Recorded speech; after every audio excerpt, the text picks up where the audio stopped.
Blues. Amoy kalat, amoy good vibes. Sa lahat ng bagay, simula pa lang, siguraduhing max protection na. Kasi pag kulang ang proteksyon, baka madaling masira. Sa ngipin, dapat may max protection din. Max sa alaga ng unique toothpaste. With Max Protect Formula, help stop cavities before they start, while keeping breath fresh. Try unique maximum fluoride protection. Para max alaga, max protektado. ACS.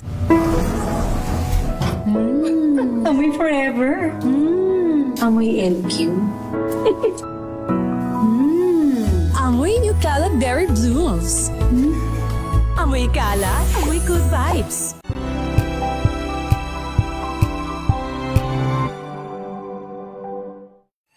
Mga balitang gigising sa inyong umaga. Mga balitang kailangan mong malaman. Mapapakinggan sa ACS Balita sa 2x2. Kasama sina Anthony Taberna at Jerry Baha. Lunes hanggang Biyernes.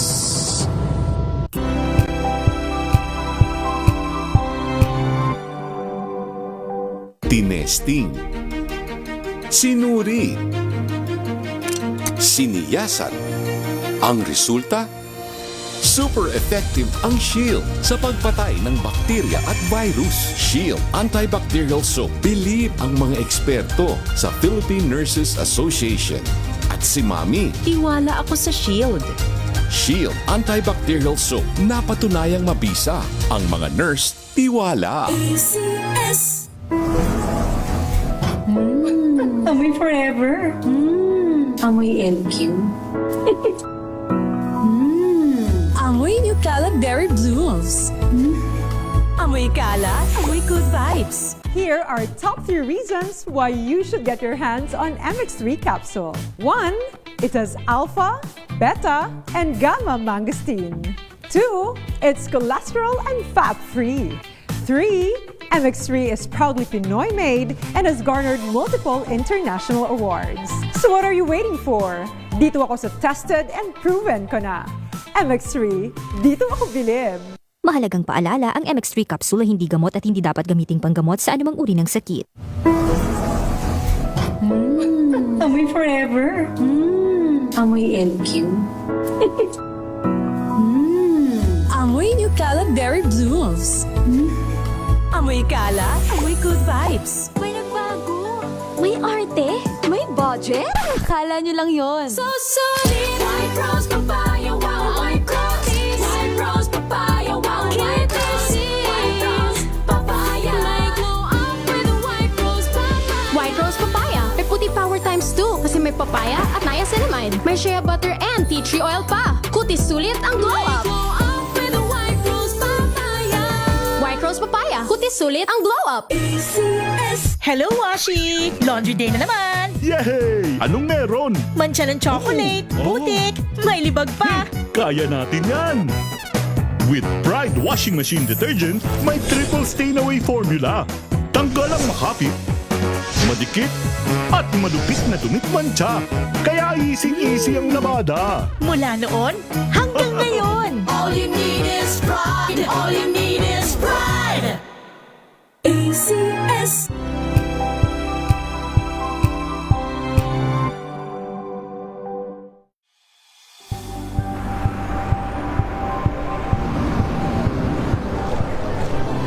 Ating mga eksperto dito lang sa Expert Opinion. Ito ang The Better News. TNDS. Trending and kwento, iba't ibang anggulo. Dito sa Point. Bawat pananagutan at itatalakayin dito sa Hoy. Bawal yan.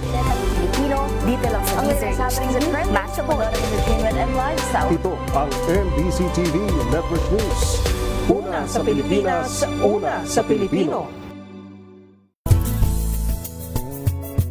Number 1 na naman ang inyong DZRH sa latest survey ng Kantar Media na inilabas nitong January 2026. Hindi lang sa Metro Manila, kundi pati rin sa Mega Manila. tunay na DZRH lang ang inyong tunay at totoong pinagkakatiwalaan. Taos-puso po kaming nagpapasat. RH.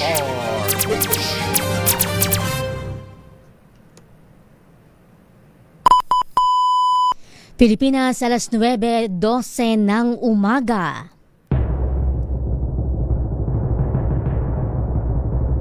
And the Golden Dove for Best Field Reporter goes to Giselle Ricafort, DZRH. Ito na ang 28th KBP Golden Dove Awardee, Best Field Reporter, si Giselle Ricafort. Kasama si Edniel Parosa sa DZRH Stories Pinoy Documentaries. Kwentong dapat mong malaman. Kwento ni Juan de la Cruz sa araw-araw na balitaan. Mga muka sa likod ng headlines. Pakinggan at kasangkutan. DZRH Stories Pinoy Documentaries. Kasama sina Giselle Ricafort at Edniel Parosa sa DZRH Radio, DZRH TV at DZRH Online. DZRH Stories. DZRH Stories Pinoy Documentaries.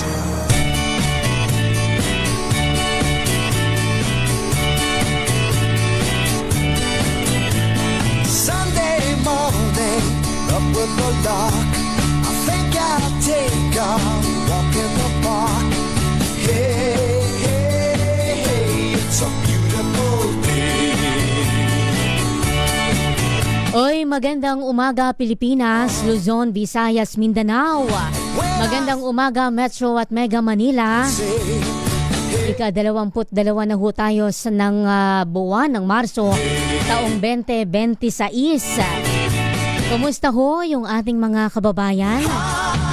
Kumusta ho yung hanggang galiig na yung paghihigpit ng kanilang sinturon? Ang sinasabi ho ng Energy Department, wala pa ho tayong krisis sa langis sapagkat ito hong walang puknat na mega oil price increase ay epekto ho ng hindi natin makontrol-kontrol na gera ho sa gitnang silangan at hindi ho dahil doon sa kakulangan ng supply. Kaya lang ang problema, bukod ho dito sa mahigit 100 na kada litro yung presyo ho sa ilang produktong petrolyo, meron hong domino effect sa iba hong mga pangunahing bilihin at pangunahing serbisyo. Ito hong mahal na petrolyo natin sa kasalukuyan. Meron hong babala yung grupo hong pamalakaya, bubulusok daw, posibleng bumulusok yung supply o produksyon ng isda at least doon ho sa municipal level sapagkat kagaya ho ng marami nating tsuper.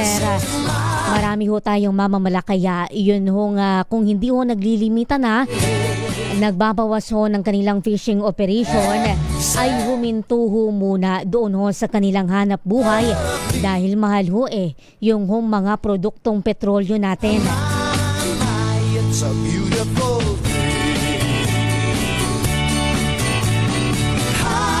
Sa kabila ho ng paggarantiya ng Pangulong Bongbong Marcos ng Department of Agriculture na sapat naman yung ating supply ng pagkain, ramdam na ho sa mga lokal na pamilihan kung gaano ho kamahal, yun ho, kung gaano pa nagmahal. Rather, yun ang ating mga pangunahing o yun atin hong pangunahing butil sa obserbasyon o monitoring ho ng DA. Nasa 3 piso raw yung iminahal. Nasa 60 na yung kada kilo ngayon ng lokal na bigas. Pero sa pag-iikot ho ng DZRH News sa mga nakalipas na araw, abay pumapalo ho ng 67 yung kada kilo ng lokal na butil dito ho sa Southern Metro Manila. DZRH Stories Pinoy Documentaries. Kwentong mula sa mga simpleng Pinoy na hindi mo inakalang nasa tabi-tabi lang. Magandang malaman dahil may laman. DZRH Stories, Pinoy Documentaries. Kita nyo ho yun, hindi ba bukod ho doon sa ating binabanggit na pangunahing butil, doon ho sa mga produktong petrolyo, dyan lang ho sa tabi-tabi ninyo, yun ho mga bakery, hindi ba? Yun hong dati na halos walang laman. Yung dati na mga maliliit ho na pandesal. Aba, meron pa palang ililiit sa kasalukuyan.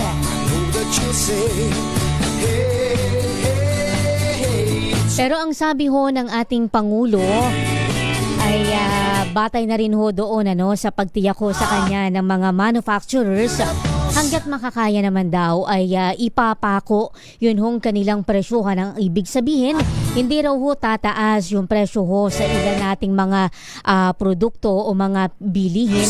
Ang tinutukoy ho dito yung pinag-uusapan natin na panahon, kung kakayanin daw ay 1 hanggang 2 buwan. It's a beautiful day. Birds are Nagtataka ho ba kayo bakit ho doon sa ilang mga lugar abay mas mahal yung mga produktong petrolyo?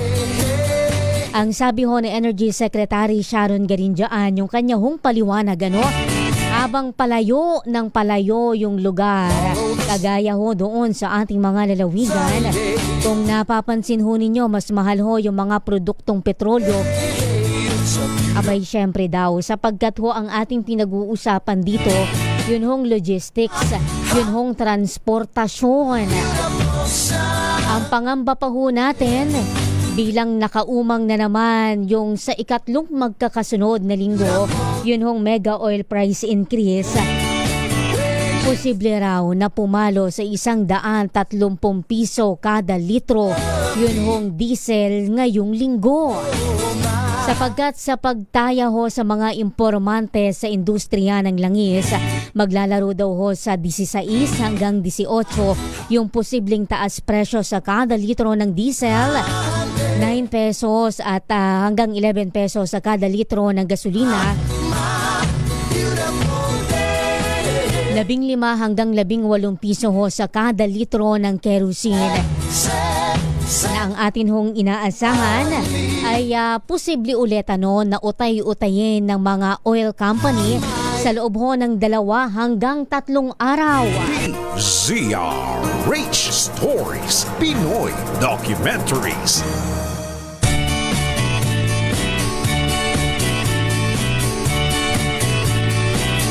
Ngayong linggo ho, ang sinasabi ho ng Energy Department, merong paparating na 300,000 na bariles ho ng petrolyo sa bansa natin. Ito ho'y inangkat daw mula sa isang Southeast Asia nation.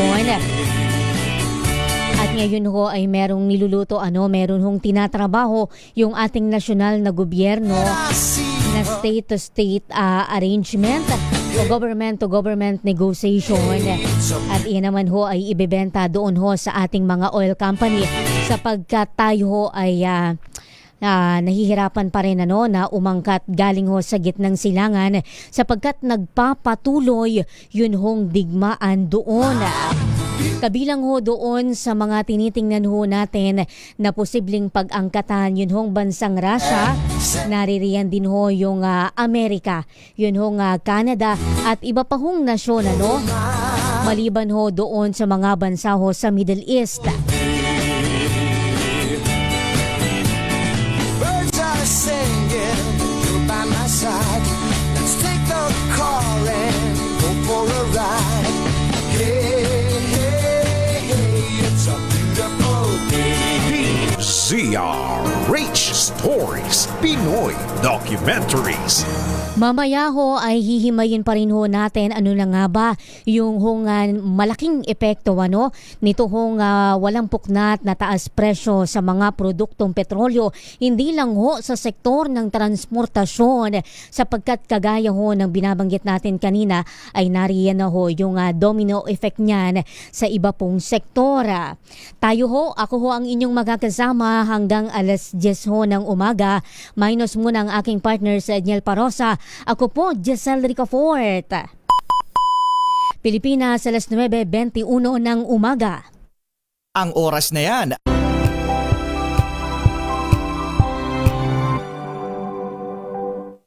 Maulan man, no worries na amoy kulob ang damit. Charm Fabcon, bangong kumakabloom, tanggal amoy kulob sa bango ng charm. Kaya gamit ko, Charm Fabcon with Bloom Fresh technology. Kills 99.9% of kulob-causing bacteria. May aroma burst pa of thousands of flowers and berries. Ang sampay sa loob, no amoy kulob. Bangong kumakabloom sa charm. Charm Fabcon. ACS.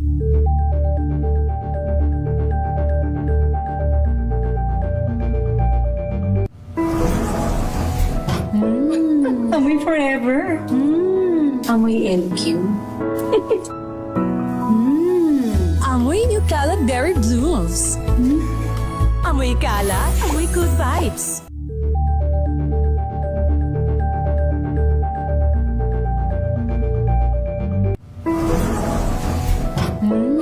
Amoy forever. Amoy LQ.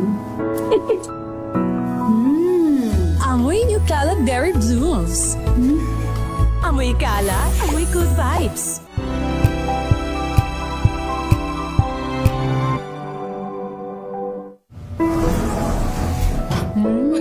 Amoy forever.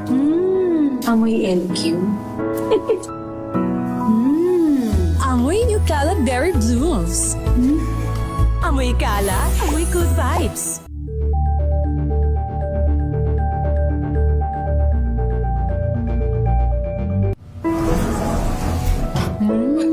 Amoy forever. Amoy LQ. Amoy New Cala Berry Blooms. Amoy Cala, amoy good vibes.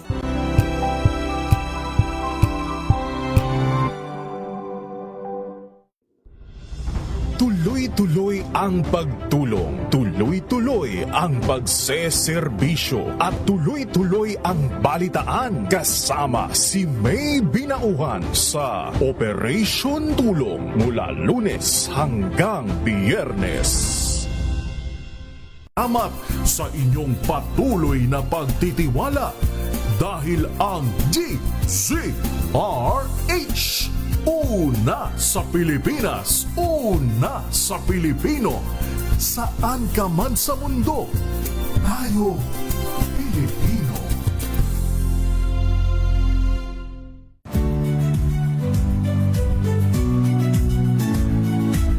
Magandang araw mga kaibigan. Ito po ang inyong balerina ng bayan, si Lisa Makuha Elizalde, na nag-aanyaya sa inyong samahan kami at ang aming mga espesyal na panauhin para sa kalahating oras ng masayang kwentuhan sa aming programang Art to Art, kung saan ang usapang sining at kultura ay para sa lahat. Huwag kaliligtaan, tuwing linggo, alas 3:30 ng hapon, dito lamang sa DZRH Radio, DZRH TV, at via online streaming.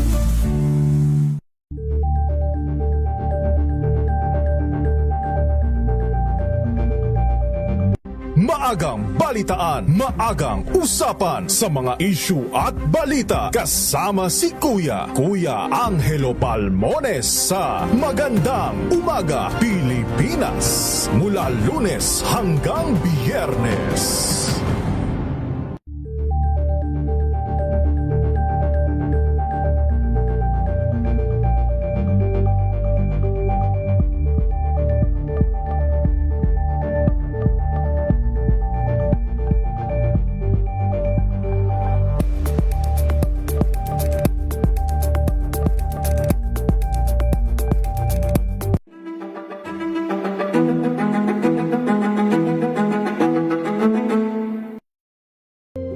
it be isang mambabatas o dalawang hindi naniniwala sa kakayahan ng mga kabataan, but sa kabuuan naman, dalawa lang silang hindi naniniwala.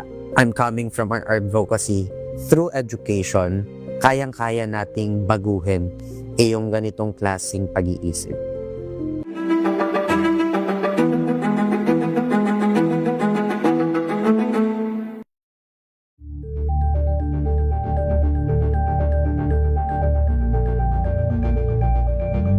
Alamin ang mga maiinit na isyung pambayan, mga balitang kailangan mong malaman.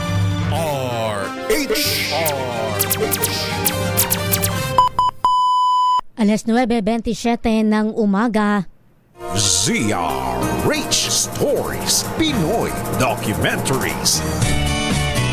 Makakasama ho natin ngayon hong umaga ng Sunday si Kamodi Floranda ng grupo hong Piston. Talakayin ho natin yung grabing epekto nitong walang puknat na taas presyo sa mga produktong petrolyo sa sektor ho ng transportasyon. Kamodi, good morning ho. Welcome po sa DZRH. Magandang umaga po sa inyo at siyempre sa ating mga taga-subaybay. Magandang umaga po sa lahat. Kamodi, alam ko ho na masyadong obvious ito hong tanong ko, ironic ho ano, pero para ho mapalakas pa ho yung ating boses ho sa sektor, kumusta na ho yung mga tsuper ho natin ngayon na ang banggit ko nga kanina, ganito ho na sa ikatlong magkakasunod na linggo, nakaumang na naman yun hong mega oil price increase, Kamodi. Opo, sa kasalukuyan ay halos talagang halos nawala ng kita, no? Yung ating mga driver, hindi lamang ng mga traditional jeepney, hindi sa lahat ng lugar ng ating public transport dahil epekto nga nung halos walang habas na pagtaas ng presyo ng petrol. Ito nga sa nakakano, ngayon darating na Martes ay mayroong uling malaking pagtaas sa presyo ng diesel, lalong hindi na makakagapay yung maliit na kita at sahod ng ating mga manggagawa. Kamodi, alam ho natin na dati pa man dahil din sa iba't ibang salik ay lumiit na rin talaga yung kita ng atin hong mga tsuper. Ngayon ho, gaano pa kaliit yun hong kanilang naiuwing kita sa kanilang pamilya? Sa ngayon ay halos nakakapag-uwi na lamang ng 200 hanggang 300 pesos sa loob po ng 12 to 18 hours na pamamasada. At yung iba, mga lumalabas na rin sa mga Facebook, yung isa ay kumita na lang 65 pesos yung kanyang kinita, yung kanyang naiuwi sa kanyang pamilya, at hindi nga rin niya alam kung paano yung pagkakasayin yung 65 pesos. Ganito kalaki po yung nagiging malaking epekto sa muda ng ating public transport. Kamodi, tama ba yung dinig ko? 65 pesos kada araw na lang yung kanilang take home? Mayroon na pong nangyayari at lumabas namin yan sa social media. Yung isang jeepney driver na kinausap ay nakalikom siya ng 1,200, pero nung nagkrudo siya na yung 1,200 ay napunta na lang sa krudo at yung kanyang naiuwi po ay 65 pesos yung kanyang naiuwi. At talagang hindi niya maunawa, hindi niya maano na paano niya pakakainin yung kanyang pamilya. Pero sa kasalukuyan, hindi lamang sa mga jeepney, kundi sa iba pang uri ng public transport, mayroon sasabi na rin kahit yung mga taxi driver na talagang nakapag-uwi na lang sila ng 200 hanggang 300 pesos dahil nga dito sa malaking pagtaas ng presyo ng petrolyo. At ang lalong nakakapanong ito, itong darating na Martes, ay almost meron uling 14 pesos per liter ang minadagdag. Halos aabot na ng 120 per liter. Kaya lalong magdudulot ito ng pahirap, hindi lamang sa mga driver at operator, kundi mismo sa ating mamamayan, sapagkat alam natin na kapag tuloy-tuloy pong tumataas yung presyo ng petrolyo, pagtaas dyan ng mga bilihin at lalong hindi makakaagapay yung ating mga mamamayan. Kamodi, sa ganito ho na sitwasyon ng mga tsuper natin na yung ilan nga, ang banggit ninyo 65 pesos na lang yung kanilang take home sa araw-araw, meron na hubang mga napipilita na pupuwersa na tumigil muna sa pamamasada ngayon? At sa ngayon ay batay ito sa ating mga datos at sa labas ng National Capital Region ay nagbawas talaga sila ng oras. Halos na ginawa na lang nila ay 12 to 16 hours yung kanilang pamamasada. Yung iba mas mababa pa dahil nga doon sa naging kalagayan nga na napupunta lamang sa crudo yung kanilang maliit na naiipon. Kaya talagang naepektuhan yung ating family yung ating public commuters dahil doon sa pagliit ng supply ng ating public transport. Dito po sa mga kaibigan ho natin sa Piston sa Baclaran, Camodi, mayat-mayat ko din silang kinukumusta doon at sa huling punta ko, mahigit 10 na daw na mga jeepney driver doon sa area. Yung tumigil muna sa pamamasada dahil hindi na daw kaya natustusan yun hong mahal na diesel. Sa datos ho natin sa nasyonal, gaano ho karami yung mga hindi na muna talaga namamasada ngayon? Pag tinignan po natin sa halos sa buong bansa, halos na sa 10% na yung talagang umuwi ng probinsya at ang naging katuwiran nila ay magbubungkal na muna sila ng lupa hanggat hindi bumababa yung presyo nga ng petrolyo dahil wala naman talaga silang kikitain at ang nagiging tendency nga ang sinasabi nga ng operator magpapagod lang na wala ka namang iuwi sa pamilya. Kaya talagang yung iba naman ay naghanap ng ibang alternative na kabuhayan. Yung iba pumasok po sa construction workers. Kung ano po yung para mayroon silang pagkakitaan. Pansamantala. 10% ho, ganun karami, Camodi, sa national level. Hindi ho ba tayo mauuwi doon sa pinangangambahan ng ilang grupo naman ho ng mga commuter na baka magkaroon tayo ng transport crisis o wala nang masakyan, magkaroon ng kakulangan doon sa mga masasakyang PUB ng ating mga mananakay? Hindi talaga ito maiwasan sapagkat siyempre yung ating public transport ay yan lamang yung kanilang inaasahan para mabuhay yung kanilang pamilya. Kung ang tingin po nila ay talagang hindi nasasapat yung kanilang pinikita, sabi nga po natin kusa yung hihinto hindi lamang yung mga traditional jeepney, kasi yung taxi, nakapostin natin mga taxi, yung mga Grab at saka yung team base, talagang sinasabi nila na talagang malaking apektado sa kanila yung serie ng mga pagtaas ng presyo ng petrolyo, napupunta na lamang. Kaya inaano din nila na hindi malayo sa mga sunod ng araw kapag hindi talaga ito nabago, talagang hihinto sila ng biyahe. Camodi, isa po doon sa mga panawagan ng ilang mga tsuper natin ay magkaroon ng 55 pesos na rollback o at least ibalik ho sa ganoong level yung presyo ho ng petrolyo. Sapagkat sa susunod nga na linggo, 130 ho yun hong tinataya na papalo ho yung presyo ng kada litro ng diesel. Opo, tayo ay malino yung ating posisyon kahit sa 2 araw na wilga natin. Ang panawagan talaga natin itanggalin yung Older Emission Law at tanggalin po yung SES at saka yung sabat sa langit at yung magkaroon ng big time rollback sa halagang 55 pesos. Kasi 55 pesos po, ito yung bago nagkaroon ng US war, yung pagkikira ng US. Kaya sinasabi natin, ibalik doon sa dating presyo. At kalisabay niya, yung panawagan din natin mismo sa gobyerno na talagang bawiin itong malampayat sa kayong Petron sapagkat kapag tayo po ang may hawak na isang industriya, ay mamimintin na natin na mas mababa ilalgawa yung presyo ng Petron. Kaya ang natin ay napapanahon na nabawiin sa negosyo, sa negosyante, pera mong ang yung Petron. 2 araw ho, Camodi, nabanggit ninyo yung welga, 2 araw yun hong naging inyong tigil pasada noon hong 1 linggo. Meron ho ba tayong aasahan na pagpapalawig ho na pagkilos ho ngayong linggong ito?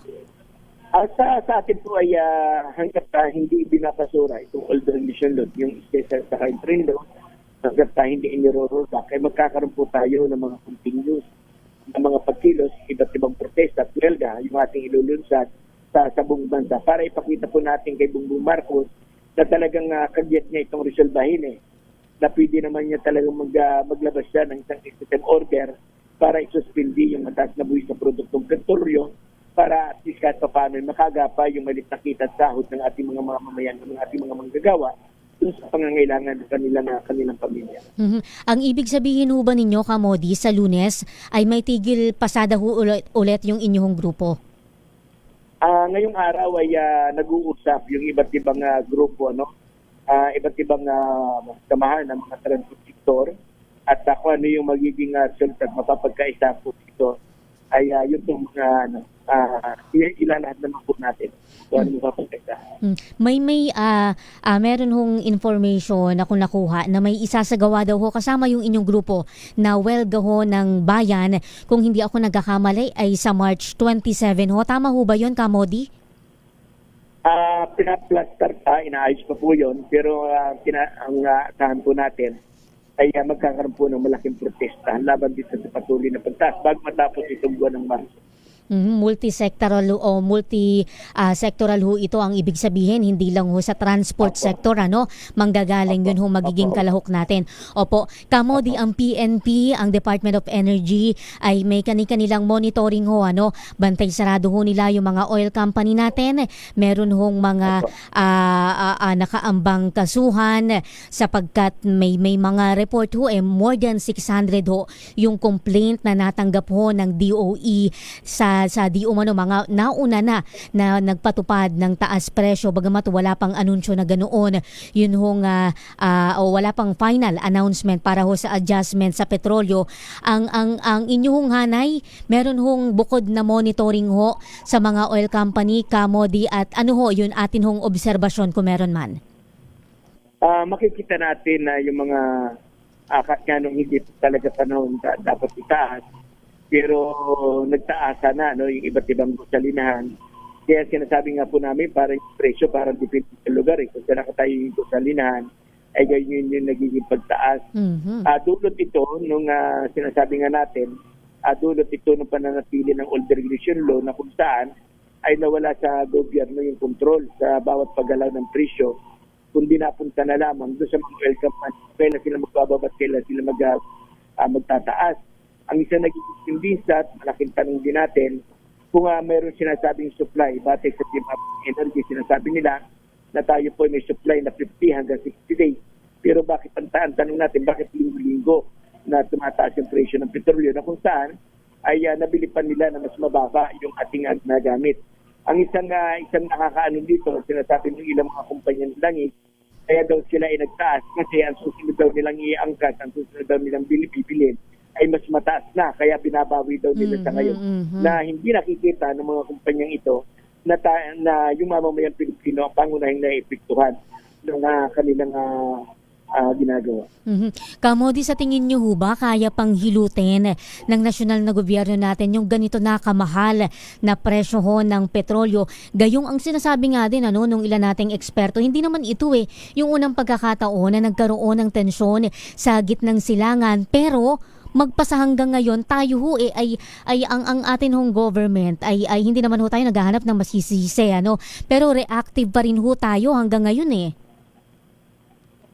Ano po yan ay pagpapakita talaga na walang konkretong programa yung gobyerno kung paano po proteksyonan yung ating mga mamamayan. Kasi kung meron ay dapat mas pasipunan nila yung paano mag-imbak ng sarili natin. Kaya sinasabi nga po natin ay napapanahon talaga na bawi yung malampayat sa yung Petron para ito yung punduhan ng supply, para kahit tumaas sa international market, automatic na nananatili na mas mababa yung presyo kung tayo po yung nagpapatakbo ng isang lusalinahan dito sa ating bansa.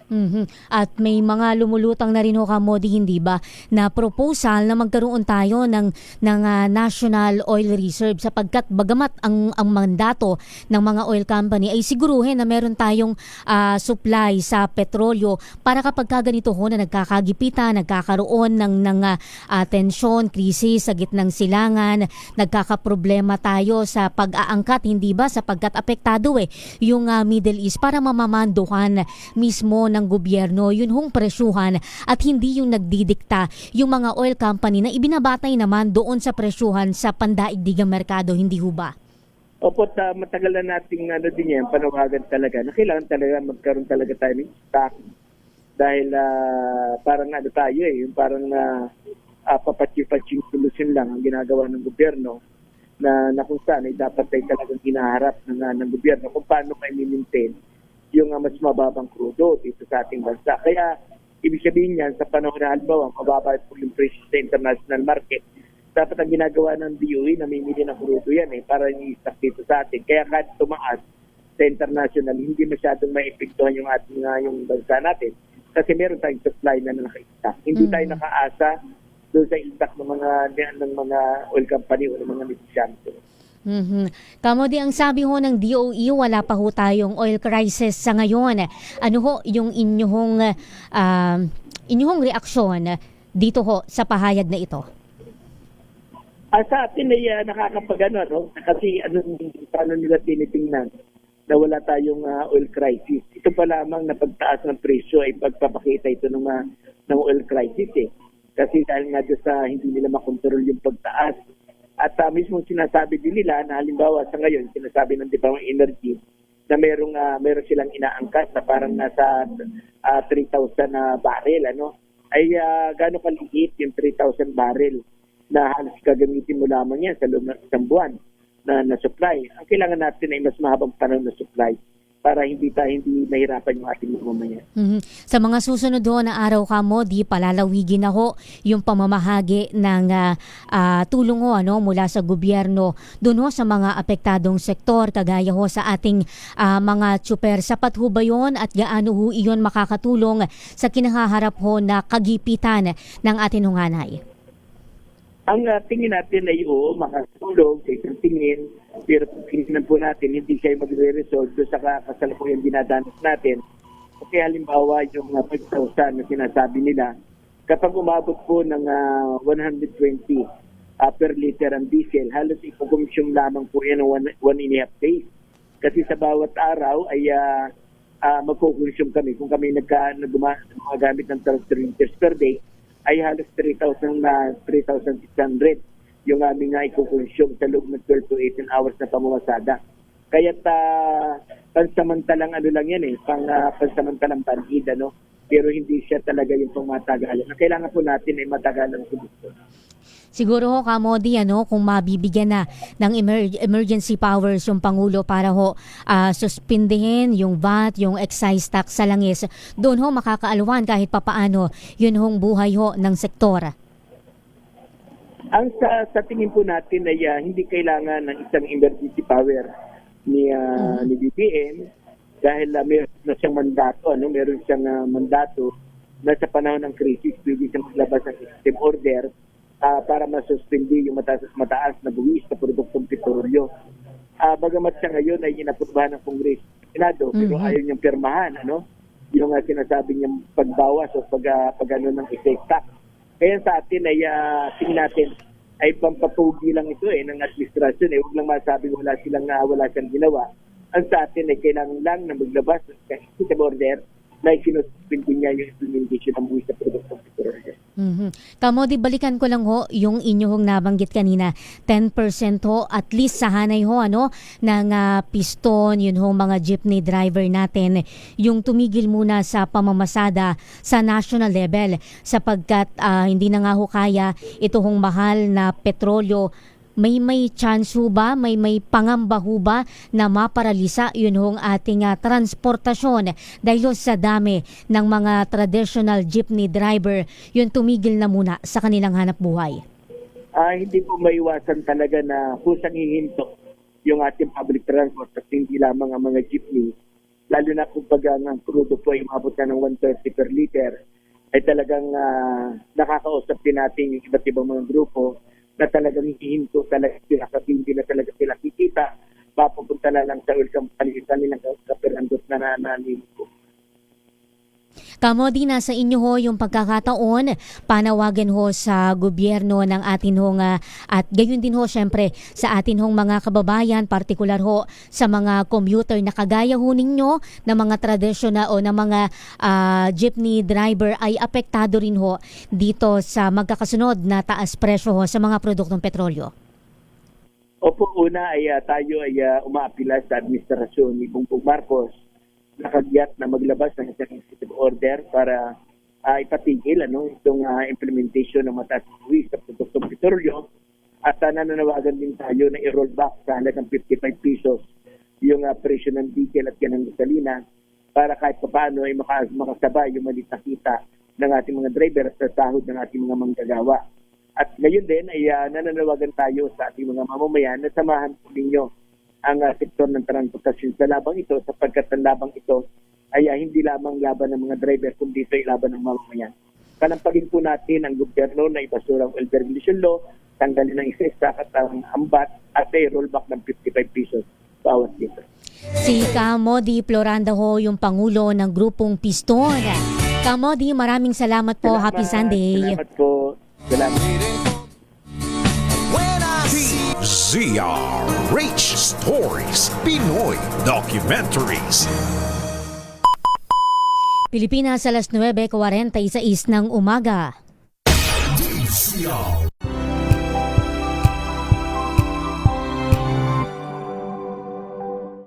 We've got you covered.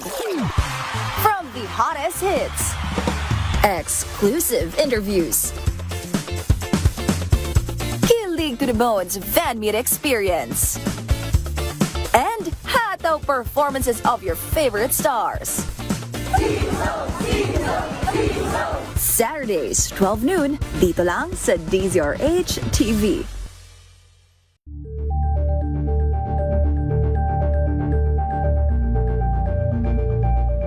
Tambalang Anthony Taberna at Jerry Baha ang gigising sa inyong umaga dahil lalatay ang humahagupit na diskusyon at komentaryo Lunes hanggang Biyernes sa 2x2.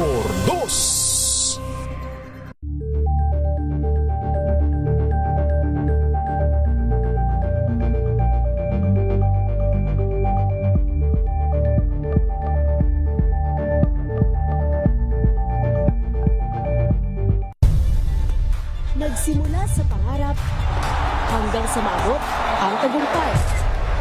Iba't ibang kwento, iba't ibang mukha ng atletang Pilipino. Mas pinatindi, mas pinalakas, at mas pinaaksyon sa Match Point tuwing Sabado, 12:30 ng tanghali sa DZRH TV. Number 1 na naman ang inyong DZRH sa latest survey ng Kantar Media na inilabas nitong January 2026.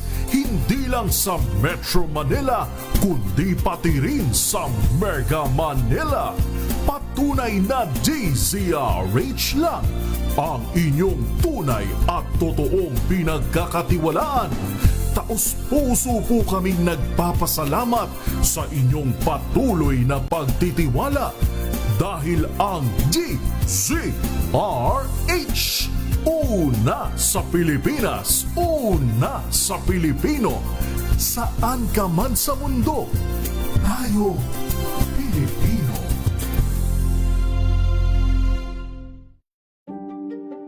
Buklatin ang mga pahina.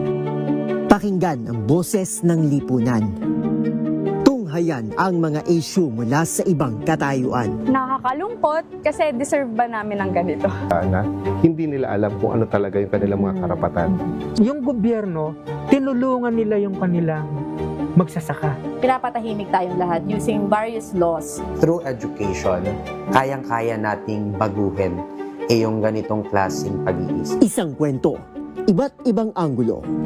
Dito, sa Point of View.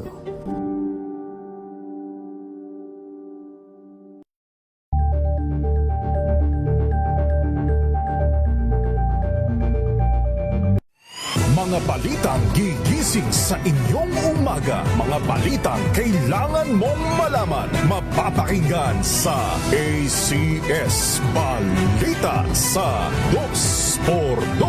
Kasama sina Anthony Taberna at Jerry Baha. Lunes hanggang Biyernes.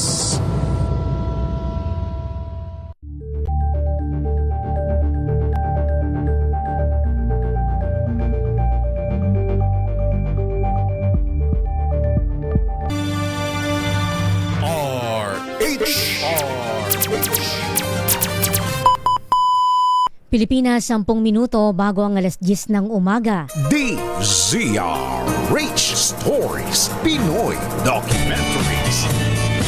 Uy, panawagan ho sa Maynila, 14 oras ho na walang tubig today. Sunday morning, up with the dawn. Nakararanas ko ng mahina hanggang sa walang supply ng tubig ang ilang lugar ho sa Muntinlupa City at Parañaque City simula ho yan kaninang alas 3 ng umaga at magpapatuloy ho hanggang mamayang 10 p.m. Dahil ho ito sa biglaang pagbabago doon ho sa raw water quality o kalidad ho ng tubig, epekto ng malakas na hangin doon ho sa Laguna Lake sa panahon ho o sa amihan season. Kaya ho sila ay nangailangan na magsagawa ng operational adjustment sa kanilang treatment facility. Patuloy na hong ginagawa ng paraan ng Maynilad at minamanage ho yung kanilang available na water supply at ibabalik ho sa normal yung serbisyo ho sa tubig. Oras ho na maayos na ho at ma-improve ho yun hong kalidad ng tubig sa ngayon ho. Para ho sa mga apektado nating kababayan, nag-deploy ho sila ng mga water tanker para ho tayo ay merong magamit na tubig.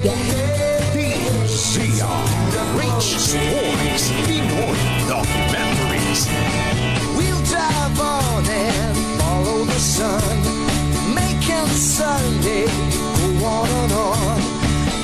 Oy, magandang umaga ho, happy Sunday sa mga kababayan ho natin na palagit lagi ang daming lagi ho na nakaantabay, nanonood, nakikinig ho sa ating programa. Good morning ho kay Anthony Abrenica, kay Raul Destacamento. Happy Sunday ho kay Abdul Sayap. Ang mga nagpapahirap po sa mga ordinaryong Pilipino, ang kanya hong sinasabi yung mga gani daw na mga negosyante. Good morning din ho kay Saturnino Lauay Sr.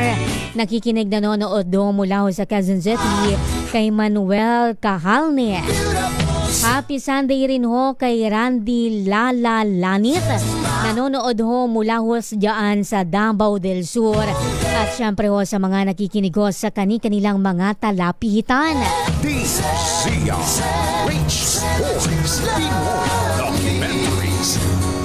Oh my, it's a beautiful day.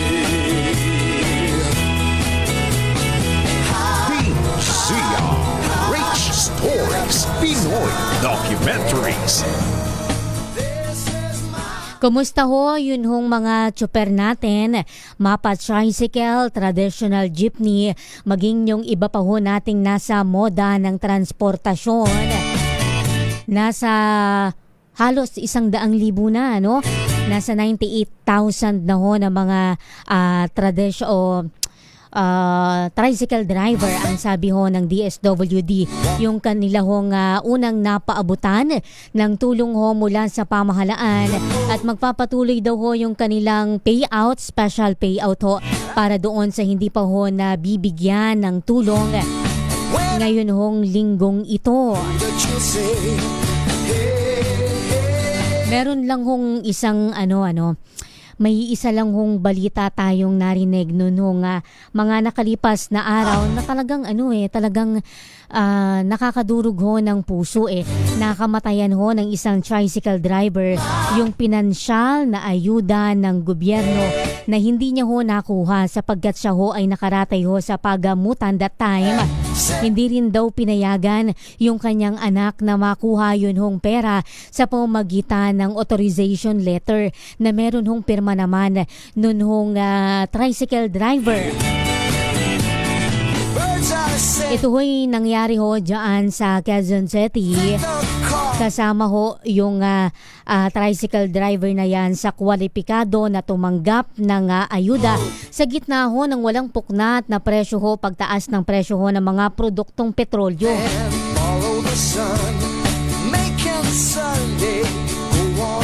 Kaya lang,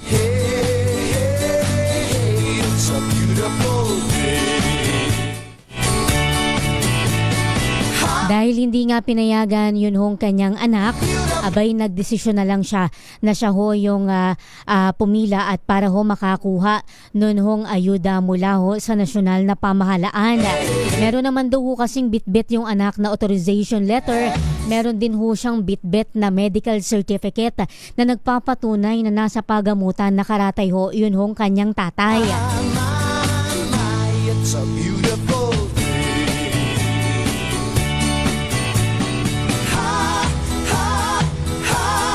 beautiful Sunday. Kaya lang ho, ang nangyari noon hong Webes, binawian din ho ng buhay yung kanyang tatay. Kaya ho yung panawagan ng kanyang mga kaanak ay magkaroon ho tayo ng sistema case to case basis ho, ano. Nakakalungkot lang ho na yung alam naman ho natin na para ho doon sa mga apektadong sektor, ito ho'y malaking bagay, yung 5,000 piso. Pero kung ikukumpara ho ninyo doon sa bilyones na ninakaw ho sa kaba ng bayan, iyan ho ay barya-barya lang. Pero bakit ho pinapahirapan pa natin sa pagkuha yun hong mga benepisyaryo? Hindi ho ba? Kung ganito ho naman na meron naman hong mabigat na dahilan, yun hong mga apektadong tsoper, ay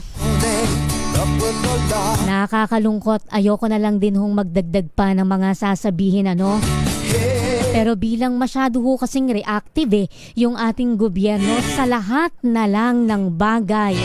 Hindi lang ho dito, hindi lang ho sa pamamahagi ng ayuda. Sa marami hong pagkakataon, tayo ho ay umaaksyon lang, tayo ho ay pumoporma lang, tayo ho ay nagpapatupad ng ganito, ng ganyan kapag ho meron ng problema, kapag naririyan na yung problema. Hindi ba bilang iyan ho ay atin ang naranasan sa mga nakalipas na taon, sa mga nakalipas na dekada? Hindi ba't dapat inaayos natin yung sistema para nang sa ganon sa mga susunod na pagkakataon, kung mararanasan ho natin yung ganyang sitwasyon, hindi ho tayo nagkakaganito It's a beautiful Hindi natin alam kung ano ba yung inuuna. Hindi ko naman ho nilalahat, yun nasa gobyerno. Pero yung ilan ho kasi papogi. Sabi nga ni Kamodi ng grupong Piston, yung iba kasi nagpapapogi lang. Yung iba inuuna yung kanilang yung kanilang political interest. Hindi ba? Kagaya niyan, ganito ho na malayo pa yung 2028 election. Ang inaatupag ho nung ilang nasa pamahalaan, kung papaano poporma at kung papaano maipapanalo yun hong darating na halalan.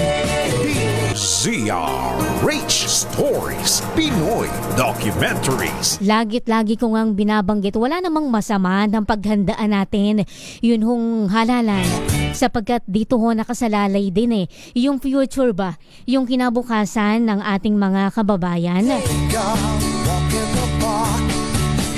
Pero wag ho nating kakalimutan na napakaraming problema ni Juan de la Cruz. Karamihan ho yun hong kung ano ba yung maipanlalaman sa kanilang sikmura, yung dapat nating hindi nakakalimutan at dapat nating pinagtutuunan sa ngayon. ZRH Stories, Pinoy Documentaries. Ang sabi naman ho ng Malacanang sa atin ho mga kababayan, partikular ho doon sa mga apektadong sektor, sa transportasyon ho, sa transport sector, doon ho sa ating mga tsuper, tayo ho'y magtiwala naman daw ho. Pagtiwalaan naman daw ho ninyo yung inilalatag ho ng mga measures ng nasyonal na gobyerno.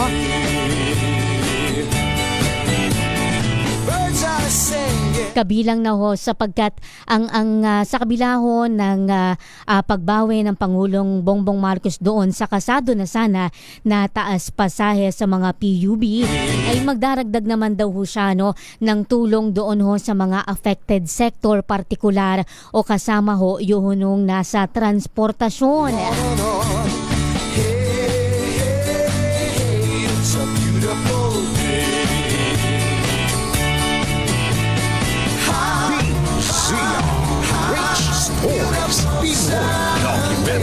This is my Wala pa ho tayong wala pang mga paunang datos na inilalabas ho yung Department of Energy sa kung ano ba yung inaasahan natin, magkano ba kalaki yung inaasahan natin na taas presyo ngayong linggo.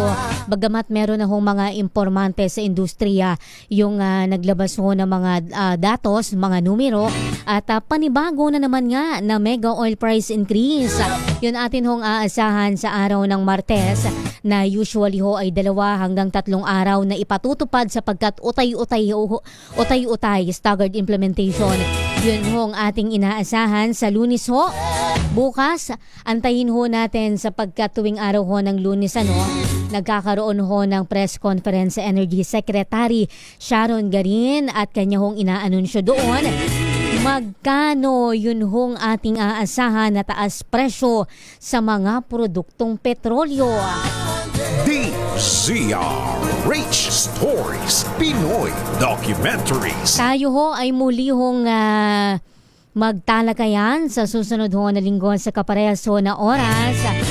Ako ho ang inyong nakasama sa isang oras na talakayan. Minus mo ng aking partner sa Edniel Parosa. Ako po, Giselle Ricafort. I think I'll take a walk in the park. Hey, hey, hey, it's a beautiful day. DZRH Stories, Pinoy Documentaries. Susunod na ho ang Diyosa ng Bayan. Pilipinas, 2 minuto makalipas ang 10:00 ng umaga. This time check is brought to you.